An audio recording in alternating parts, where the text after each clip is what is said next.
Good morning, friends. Once again, I heartily welcome all of you in our next lecture.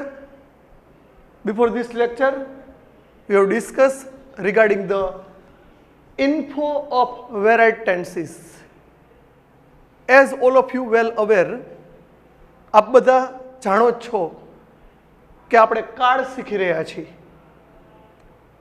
Before starting this tense, we have completed 5 tenses. In this lecture, we are going to start tense number 6. The name of the tense is perfect past tense. એટલે કે પૂર્ણ ભૂતકાળ. ત્રીજો કાળ આપણે શીખી ગયેલા જેના અંદર હેવ અને હેઝની સાથે પાસ્ટ પાર્ટિસિપલ આવતું હતું. એ પહેલાં મેં તમને એક વાત ખાસ કહેલી કે કોઈ પણ પૂર્ણ ટેન્સ હોય એટલે કે perfect tense, then you have to apply the past participle of the verb. કોઈ પણ પૂર્ણ કાળની અંદર ક્રિયાપદનું ભૂતકૃદંત આવે. તો પૂર્ણ વર્તમાન કાળ હતો ત્યારે હેવ હેઝ અને ભૂતકૃદંત આવતું હતું. અત્યારે શીખવા જઈ રહ્યા છીએ પૂર્ણ ભૂતકાળ એટલે કંઈ જ કરવાનું નથી, માત્ર ને માત્ર you have to remember the past form of have and has. શું થશે? હેવ અને હેઝનું ભૂતકાળ હેડ અને એની સાથે ભૂતકૃદંત એઝ યુઝ્યુઅલ રહેશે જ. સ્ટાર્ટ કરી. લેફ્ટ સાઈડ છે સિંગ્યુલર એકવચન, રાઈટ સાઈડ છે પ્લુરલ એટલે કે બહુવચન.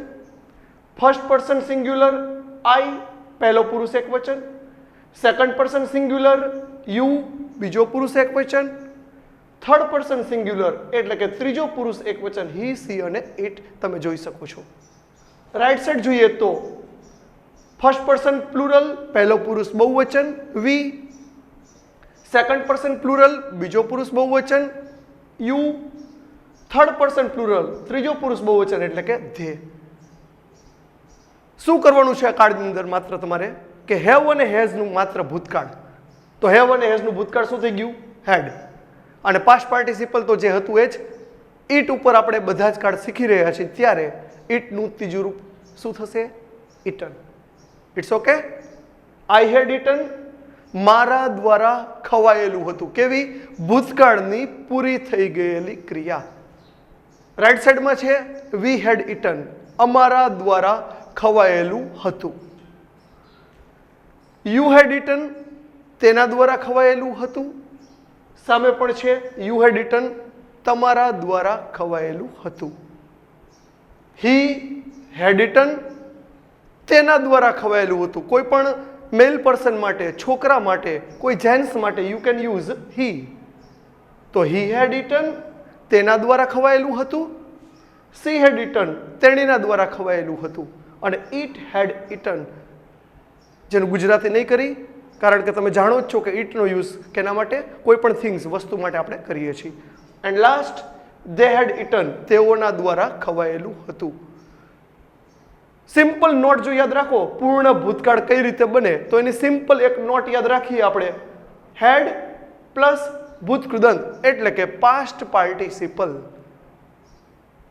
જો લેન્થમાં નોંધ તમારે યાદ રાખવી હોય લાંબી, જેને આપણે સ્ટ્રક્ચર કહીએ છીએ એટલે કે બંધારણ કહીએ છીએ, તો તમે ડીપમાં યાદ રાખી શકો.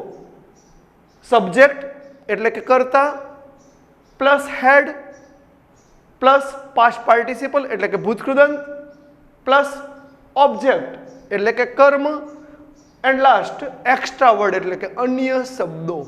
પણ બહુ લાંબી નોંધ યાદ રાખવા કરતાં શોર્ટ કીમાં તમે યાદ રાખી લો તો તમને બહુ ઇઝી પડશે. કોઈ પણ કન્ટિન્યુ ટેન્સ હોય કે કોઈ પણ પૂર્ણ ટેન્સ હોય, ચાલુ કાળ હોય તોય ભલે અથવા તો પૂર્ણ કાળ હોય તોય પણ ભલે, એ બંનેનું પેસિવ બને. પૂર્ણ કાળના પેસિવની અંદર શું આવી શકશે? બિન. ઓકે. તો પૂર્ણ ભૂતકાળ પેસિવ જેની શોર્ટ કી એટલે કે યાદ રાખવા માટેની technique had plus been plus ભૂતકૃદંત પાસ્ટ પાર્ટિસિપલ. અને જો લેન્થમાં યાદ રાખો તો ઓબ્જેક્ટ કર્મ plus had plus been plus past participle plus by plus objective form એટલે કે કર્મ વિભક્તિ પ્લસ એક્સ્ટ્રા વર્ડ એટલે કે અન્ય શબ્દ. You can use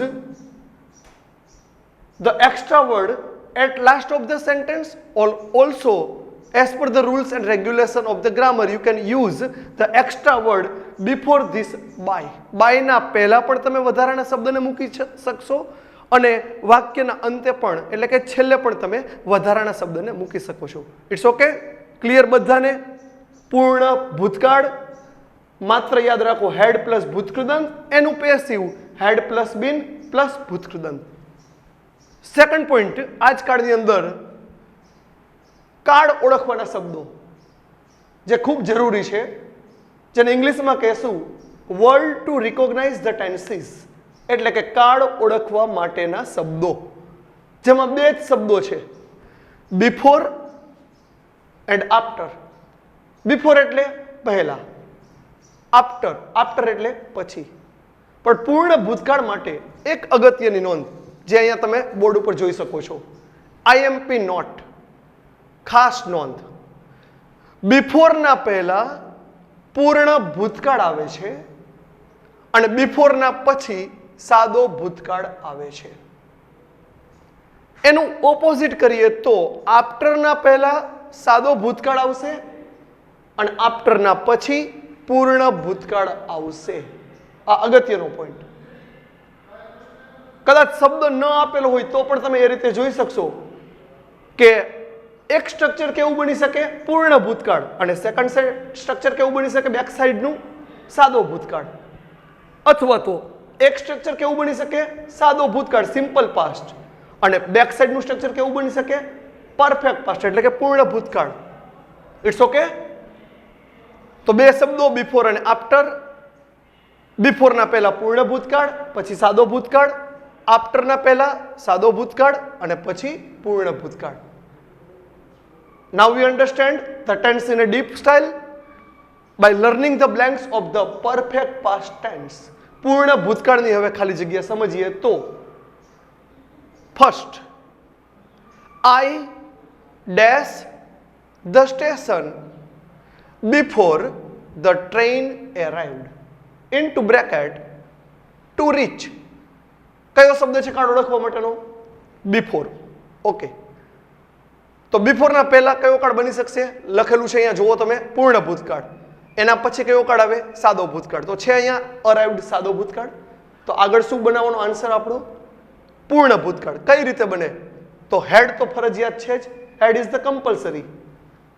રીચનું past participle તમારે લખવાનું છે માત્ર, તો રીચનું થશે રીચડ. આપણો આન્સર બનશે had reached. I had reached the station before the train arrived. ગાડી આવી એ પહેલા હું સ્ટેશને પહોંચી ગયેલો હતો. Number 2, Shreya dash the work before the teacher arrived. Into bracket to do. અહીંયા પણ શબ્દ છે બિફોર, તો બિફોરના પછી સાદો ભૂતકાળ સિમ્પલ પાસ્ટ ટેન્સ, અરાઇવ્ડ આપેલું જ છે. આગળ બની જશે આન્સર પૂર્ણ ભૂતકાળ, તો હેડ અને ડુ નું ત્રીજું રૂપ ડન. નંબર 3, માય ફાધર કેમ after I dash my work into bracket start. અહીંયા ઓપોઝિટ વેમાં સમજાવેલું છે તમને. કયો શબ્દ છે કાળનો? આફ્ટર. એના પહેલા શું છે? કેમ, એટલે કે સાદો ભૂતકાળ. નોંધ યાદ કરી તો છે અહીંયા લખેલું આફ્ટરના પહેલા સાદો ભૂતકાળ, પછી પૂર્ણ ભૂતકાળ. તો અહીંયા આફ્ટર, એના પહેલા સાદો ભૂતકાળ છે. નેચરલી કઈ જ યાદ નથી રાખવાનું લાંબુ, માત્ર યાદ રાખો કે પૂર્ણ ભૂતકાળ આન્સર આપણો બનશે. તો આઈ સાથે હેડ અને સ્ટાર્ટનું શું લખ્યું? સ્ટાર્ટેડ. માય ફાધર કેમ, મારા પિતાજી આવ્યા, after I had started my work, પછી મેં મારું કામ શરૂ કર્યું. Number 4 and number 5, it's very important for you, કારણ કે many student always ask the question that sir we are not in the position to understand the passive structure. Passive ખાલી જગ્યાના આન્સર ના અંદર વિદ્યાર્થી મિત્રોને થોડી ડિફિકલ્ટી ઉપસ્થિત થતી હોય છે. બહુ ઇઝી સ્ટાઇલમાં 5 આપણે જે કાર્ડ શીખડાવ્યા એના અંદર પણ પેસિવ આવેલા હતા. આની અંદર પણ ફરીથી વાત કરી દઉં પેસિવ માટે કઈ રીતે સ્ટ્રક્ચર બની શકે છે. તો ખાલી જગ્યાના પહેલા તમારે જોવાનું છે કે સબ્જેક્ટ છે કર્તા આપેલું છે અથવા પ્રોનાઉન્સ સર્વનામ આપેલું છે કે નથી. ન આપેલું હોય અને કોઈ ક્રિયા હોય એટલે કે ઓબ્જેક્ટ હોય, કોઈ પ્રોસેસ હોય તો એ વાક્ય રચના હંમેશા પેસિવ બને. અહીંયા જોઈએ તો પહેલા ગોતીલો શબ્દ કયો? બિફોર. તો બિફોરના પહેલા કયો કાળ બને? પૂર્ણ ભૂતકાળ. It's okay. બિફોરના પછી સાદો ભૂતકાળ તમે જોઈ શકો છો વેન્ટ. તો બિફોરના પહેલા પૂર્ણ ભૂતકાળ પહેલા આવી જશે હેડ. હવે થોડું ડીપમાં વિચારો. ફંક્શન એટલે કાર્યક્રમ અને બિગિન એટલે શરૂ થવું. કોઈ પણ કાર્યક્રમ હોય શરૂ થાય એમને without the instruction of anybody થઈ શકે. ફોર એક્ઝામ્પલ સ્કૂલનું ફંક્શન હોય તો મેનેજિંગ ડિરેક્ટર ઇન્સ્ટ્રક્શન આપે, may be the principal give the instruction, then after the program may start. તો ફંક્શન એટલે કોઈ કાર્યક્રમ અથવા કોઈ પ્રોગ્રામ કોઈની સૂચના દ્વારા શરૂ થાય. આ વાક્ય કેવું બનશે? પેસિવ. બીજી રીતે વિચારી તો ફંક્શન જે શબ્દ છે એ શું છે? કર્મ. ખાલી જગ્યાના પહેલા નામ કે સર્વનામ ન હોય અને ખાલી જગ્યા પહેલા જો તમને કર્મ આપેલું હોય, ઓબ્જેક્ટ આપેલું હોય અથવા કોઈ ક્રિયા આપેલી હોય તો એ વાક્ય રચના પેસિવ જ બનાવવી પડે. તો આનો આન્સર પેસિવ. પેસિવ માટે અહીંયા લખેલું જ છે આપણે શું આવશે પૂર્ણકાળના પેસિવમાં? બીન. BEEN. તો બીન આવી ગયું અને બિગિન એનું ત્રીજું રૂપ શું થશે? Began. BEGUN. Okay. Number 5.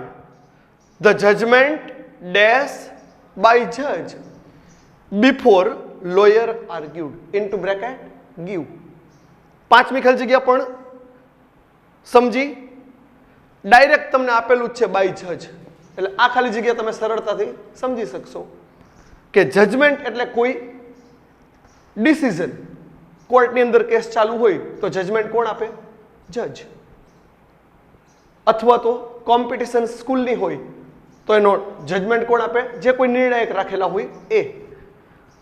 Judgement dash by જજ before lawyer argued into bracket give.